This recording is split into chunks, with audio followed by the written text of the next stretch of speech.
We're rolling. Welcome to the REI Rookies Podcast, the Real Estate Investing Rookies Podcast, episode number 87, where we invite you to follow us on our journey towards financial freedom using the power of real estate. I'm Josh Koth, and Jack Haas is deathly ill. Here at REI Rookies, we believe in a couple key principles. Number one, the best way to retain information is by teaching it to others. And number two, a rising tide lifts all boats. We're not competitors, we're a community. So let's get into some real estate investing. All right, guys, this episode is cool. We got John Martinez of MidwestRev.com, the Midwest Revenue Group. He teaches sales training, business to business, business to customer, and real estate investing specific training. He has a couple of boot camps a year and lots of information on his YouTube channel. We'll put all the links in the show notes. Check that out. Here's the interview with John Martinez. All right, we're here with John Martinez of the Midwest Revenue Group. How are you doing today, John? I'm good. How are you doing?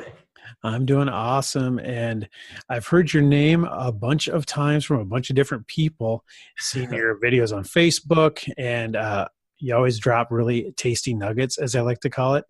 But I was just curious. I know you teach sales training to all kinds of businesses and real estate investors alike. But I'm curious how you got in. What's your background in sales, and how did you come to be so knowledgeable? Yeah, kind of weird. I'm not a, what you would, if you knew me, met me, talked to me, hung out with me, you would never think this is a sales guy. This is one of those naturals, because I'm not. I got into sales early on in my early 20s, just because I knew salespeople made more money. So at the time, I actually delivered food for a catering company. I was looking for a job for more money, and the people that I dealt with were pharmaceutical reps that delivered food to doctors' offices and then try to sell them pharmaceuticals. So my vision of salespeople were these like really well-dressed.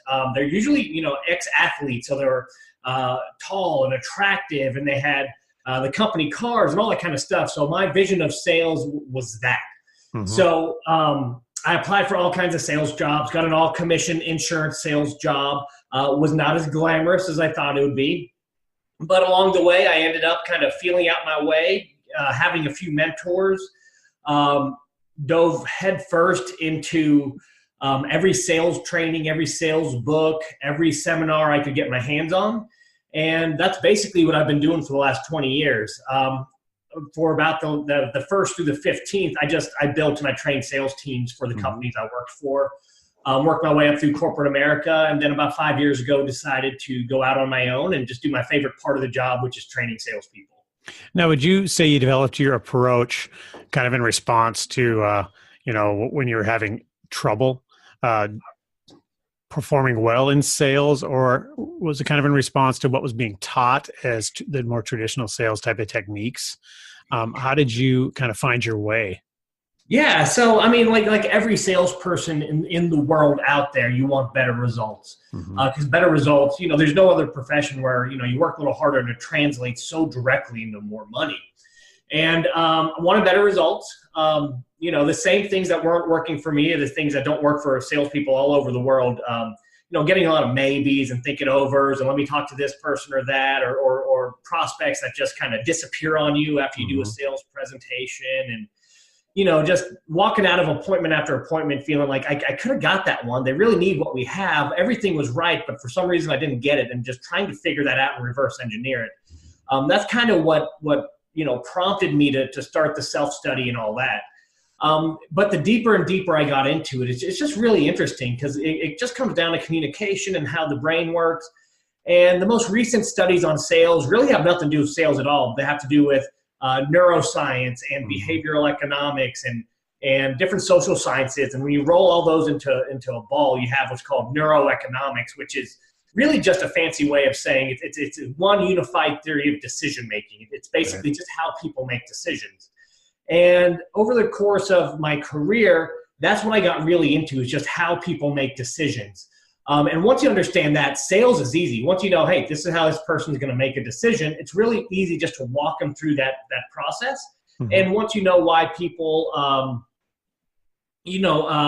communicate the way they do, treat people the way they do, either engage or disengage from people, tell the truth or hide information. Once you understand all those things and you pair it with how people make decisions, then it becomes really, really simple to apply to sales. And I'm not even sure if I answered your question. I just kind of went on a rant there. No, that's great. And really, it's kind of an overall question too about how do you feel, I know like you kind of talk about how features and benefits, just like listing those and doing the hard push doesn't work anymore. Now, do you feel that today's audience, consumers are just more sophisticated, or what do you attribute that no longer working towards? Yeah, well, I mean, it's a couple things really. Number one, old school sales, the prospects needed salespeople more than they do today. Even just 5 or 10 years ago, in order to know the price of something, how something worked, you needed to talk to a salesperson. They were like the gatekeeper. So if you wanted to find out about a product or service, there was no other way. Today, number one, that's completely different. You can find out about anything you want through the internet in just seconds. Right. So salespeople are no longer the gatekeeper of information. So now that takes the whole need of talking to most salespeople out of the picture.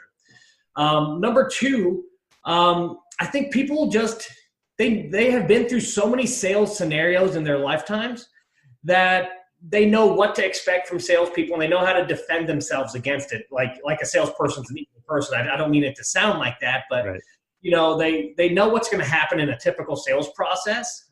They know what makes them uncomfortable. And like any normal person, they think to themselves, okay, I got a feeling this is how it's going to go. That's going to be uncomfortable. So I'm going to put up these walls or, throw this curveball or control the situation this way. So now it becomes even more difficult. Just, you add those two things together. It's just difficult to even engage with people.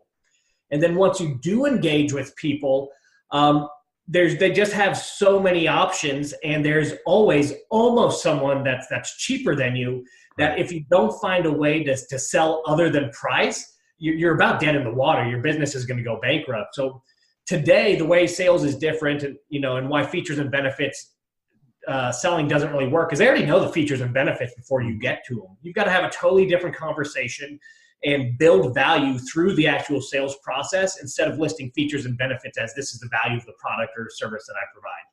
Yeah, that's awesome. We always talk about, being a commodity versus, a higher valued item. And when you're a commodity, that's just really and you're competing on price, that's just a race to the bottom and less profits. So you talk a lot about establishing value and not competing based on price. Now, I was going to ask, since we're real estate investors and our audience is real estate investors, I notice you cater a lot to real estate investors specifically. Have you found that your sales techniques are just, that much more beneficial to this particular niche of sales? Yeah, the funny thing is I really, really do. And the reason, and it surprised me, I've been training, teams in all kinds of industries for a very long time, mostly in the business to business realm, but also a lot in business to consumer, which, real estate investing is when you're picking up houses at discount. Mm-hmm. And what surprised me most is sales process of today, the most current ways of selling and conversing and just running through the sales process. It just didn't exist in the real estate world. The real estate investing world somehow got left behind. Just didn't have that information. And that really surprised me, because when it comes to technology and marketing and that type of stuff, investors are like light years ahead of the business to business world. But when it comes to the actual sales conversation, the real estate investors were kind of doing things the old way, mm-hmm. and just simply teaching, hey, this is, these are the best practices of today. The companies that we worked with got massive traction just because they weren't exposed to that. Yeah, it seems like real estate investors are great at generating leads, and the answer to everything is just generate more leads. Yeah. But we live in Fargo, North Dakota, so our market size, we're kind of limited by that. So really, we have to maximize what we can out of our list, which is kind of small. So for us, converting a higher percentage is so crucial. I think that's why we're kind of drawn to your tactics, because if we have the same amount of leads coming in every month, we need to convert more of those. Yeah. Absolutely. That's huge for us. So where do you find, and one thing to differentiate too is you're talking sales conversions, so not to get confused with marketing and advertising. Those are, completely other items. So you work specifically on the sales conversion end. We pick up the ball, where the lead comes in, that's where we pick up the ball. Mm-hmm. So, and like I said, investors are just some of the most savvy individuals and companies I've ever seen. at generating leads and retargeting and using the technology to really leverage lead generation. Where we pick up is after that lead is produced, how do we walk it all the way down through the end of the sales process with either means disqualifying them, they're just not a fit, or completing the sale. So it's one of those two outcomes and taking it there. And what we want to do is obviously anyone that needs to be disqualified, anyone that we're never going to do business with just isn't a fit. We want to disqualify them as quickly as possible. Right. So we're not spending too much time with the wrong people, because if we're doing that, we're not spending it with the right people. And we've got technology that can nurture and all those things. But the other thing we want to do, which I think is more important today than it's ever been in real estate, is making sure that we close every closable deal. Most investors are walking away from deals that they could have easily won, and just not winning it, not capitalizing on those leads. And the reason why I say I think it's probably more important today than at least I've been in the real estate arena doing this for about 5 years. The reason why I think it's more important today than it was 5 years ago is because real estate's really hot again.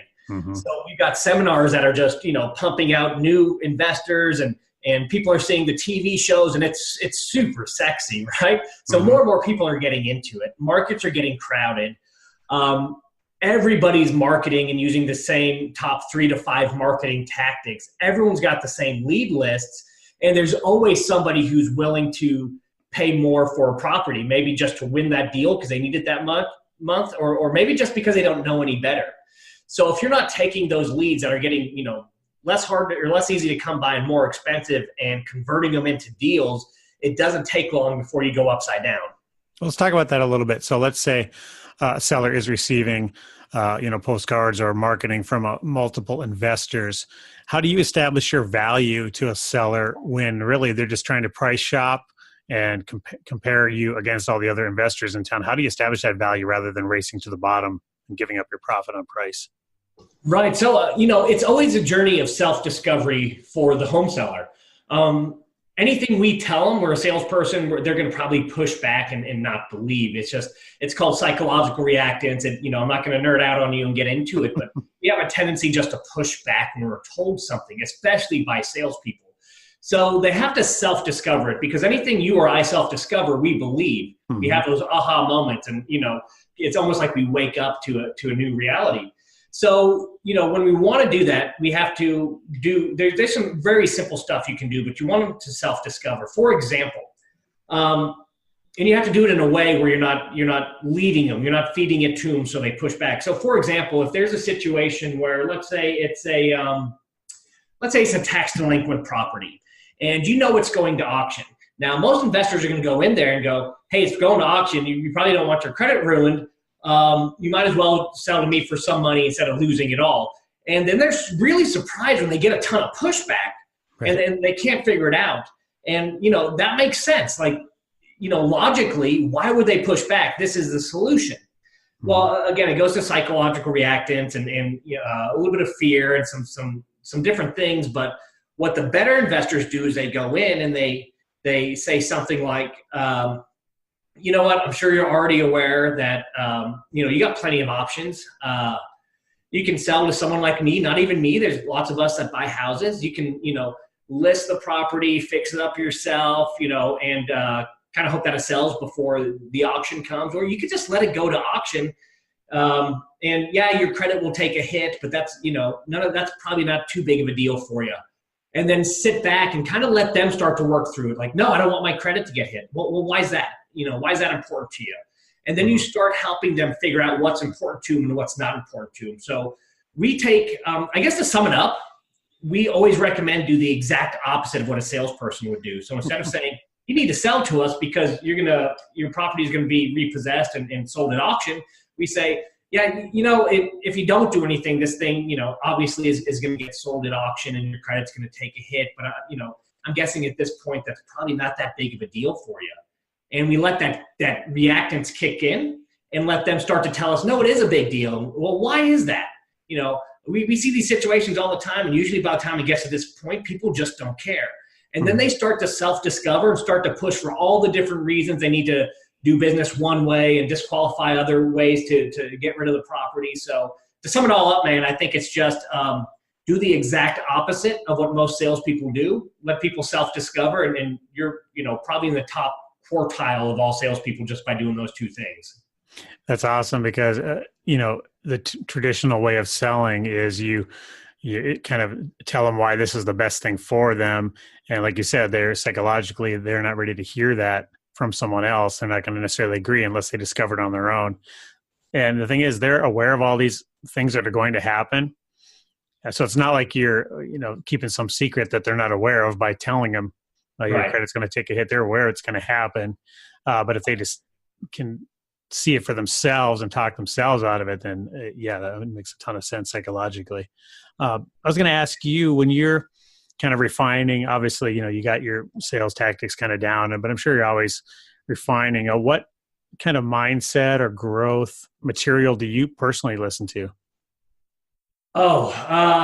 Man, nothing specifically, but stuff all the time. There's a couple podcasts I like, especially for getting out of your own way and having the right mindset, just in sales or in business in general, works the same. Mm-hmm. I like Andy Frisella's podcast. I'm not sure if you're familiar with him. I've heard the name, but I haven't listened to him. Yeah, it's called the MFCEO Project. He's got a bit of a potty mouth. Right. So if you don't mind that, it's cool. It's just a lot of, he's built a $150 million supplement business. I actually went to college with him. He probably doesn't know who I am, but we had public speaking together. And I remember when he was starting his business and sleeping in the store. Now it's a $150 million business, if not bigger. Wow. And he's got a lot of great insights. And most of those insights all trickle back to the mental toughness, the perseverance, the getting extremely uncomfortable. And whether it's business in general or sales, that's the name of the game. You've got to, if you want to get better at anything you're doing, especially sales, you're going to have to try some new stuff. When you try some new stuff, it's not going to be very comfortable. So the best business people and salespeople alike are they learn to get really comfortable being out of their element and being very uncomfortable. Right. So that's probably the biggest one. I also do read everything that Richard Branson does. He doesn't put out a whole lot of material, but everything he does, I love it. Again, it's all about getting outside the comfort zone, taking risks, and having the right mental attitude and mindset to get things done. That's awesome. That's some great material. Going back to something you said earlier, do you feel that you said you weren't genetically gifted in the traditional sales, model. Do you feel like people are kind of built to be good salespeople in the new way, or can anyone really be taught your tactics? So both. Okay. There are people. I think the stats are so. I don't have them in front of me, but out of everyone selling today, there's somewhere around 3 to 5% that are actually built to sell and should be out there selling. Mm-hmm. So there is a certain DNA, and the DNA doesn't really have to do with strengths. It has to do with lacks of weaknesses. So there's really 5 major weaknesses that keep people from being able to execute a sales process and have the conversations the way it should be. Money issues, meaning, thinking certain monies are amounts of money are a lot or a little, and being reluctant to talk about it. Obviously that impedes in negotiation. Right. Non-supportive buy cycle means the way you're selling is not the way you buy, so you fight against it. A quick example of that is if you are going to buy a refrigerator and you look at every store, price shop online, it takes you 3 weeks, you've read every review. Well, if you're in there to buy a house and you want them to make a decision while you're sitting there at the kitchen table, you're not equipped to do that because that's not the way you buy. So you're at odds with yourself. And when your prospect says, I'm going to want to think about it, your brain will just say, I get it. That's what I would do. Okay, I'll talk to you later. So there's certain weaknesses that if you have, make it difficult to run through a sales process. That being said, anybody can be taught. While some people are predisposed to being great salespeople, with the right strategies, tactics, techniques, and then just really understanding why those work, what they're meant to do and how people think and make decisions, anyone can really learn to sell. And I think that's really where our greatest strength has been, is not giving sales process, but helping people understand, hey, when the conversation goes wrong, this is why. This is what the other person's feeling. This is what you feel when you're in that situation, don't you? Right. And then, okay, here's what we could do instead. Don't you wish people would treat you this way in that situation? And wouldn't you be more open to giving, information, answering questions, and so forth? So we call it inside out selling. We kind of coined the term and made it up, but the way we teach sales training, because most people aren't built to sell, is let's think about how you react to pressure, sales situations, decisions in general, why you make decisions, how you make decisions. And when people understand that, this light bulb goes off and they go, oh, okay, well, now I know exactly why our prospects or home sellers, sometimes do this or that. And it's really easy to apply and learn to sell that way. Do you feel, so it's sort of about having empathy for the person that you're trying to sell to and putting yourself in their shoes? How would you react? And so empathy, would you say, is a big piece of this? Massively important. When it comes down to decision making, and again, I promise not to nerd out on you, but I got to go into a little bit of how it works. Oh, I love it. We actually track a complex decision, which means there's like more than 3 or 4 pieces, more than 3 or 4 variables. So it's not like, choosing between 2 cereals on a shelf, but selling a house. Any major decision that, you have to think about a lot of factors. When we look at how the decisions are made, the decision is actually made in the emotional part of the brain. So that's where all the synapses fire, and that's where a decision is actually made. And that decision filters through to our logical part of the brain, and that's where we tell ourselves why we made that decision.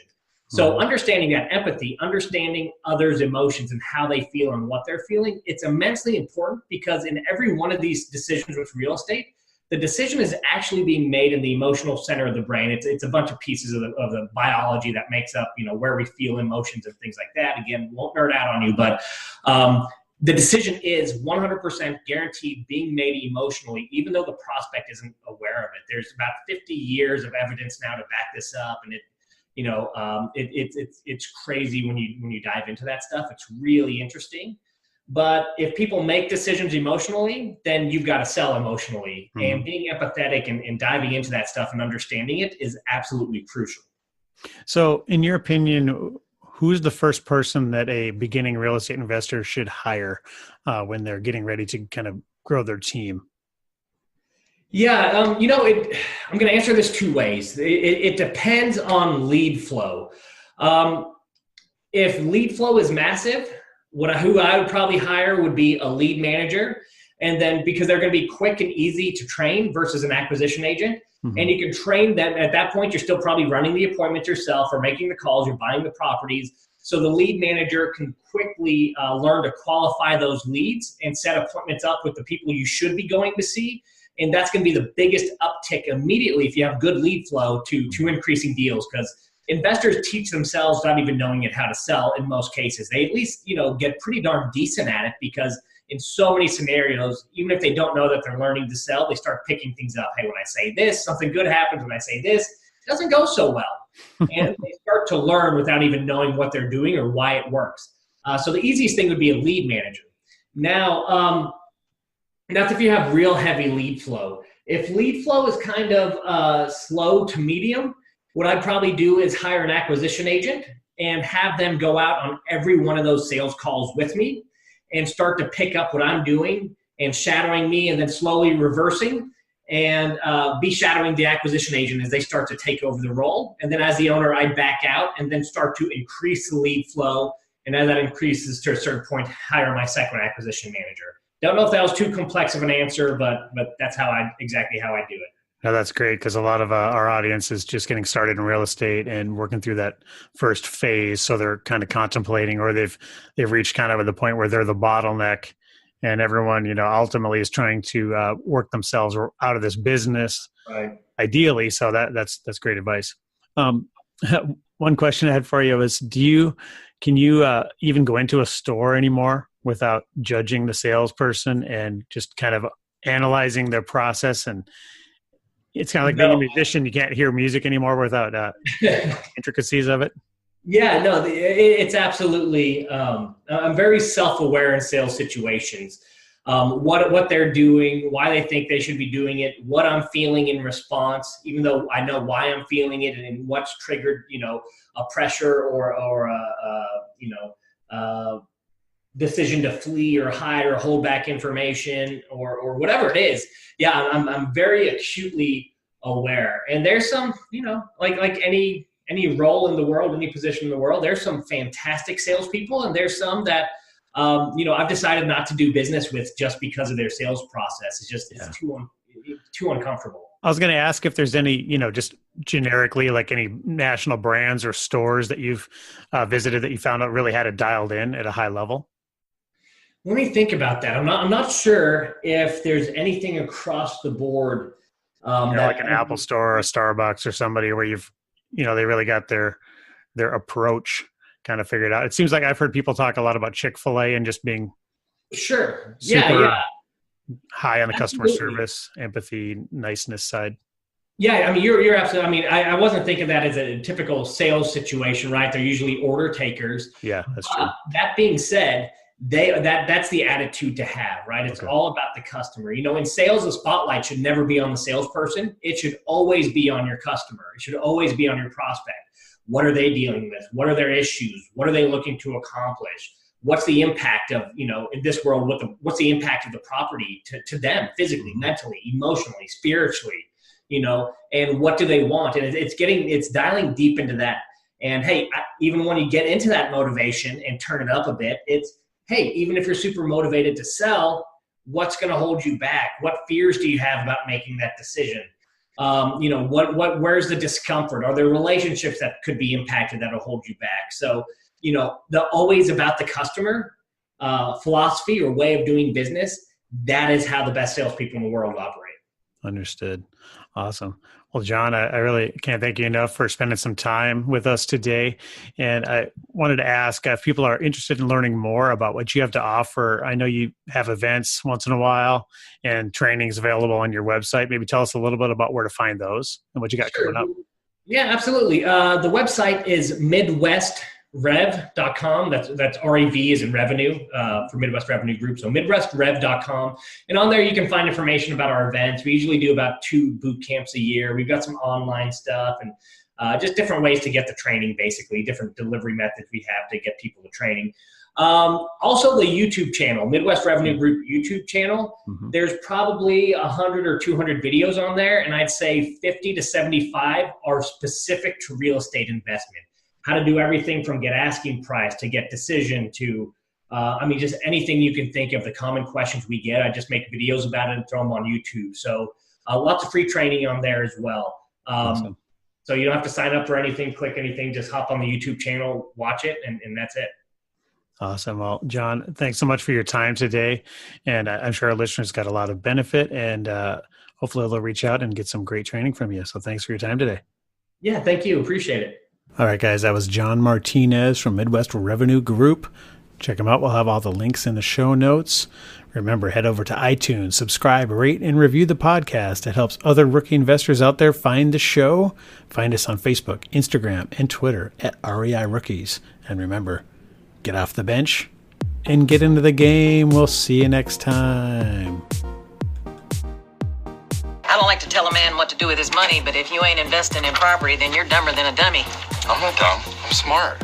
Well, buy property. That's my advice.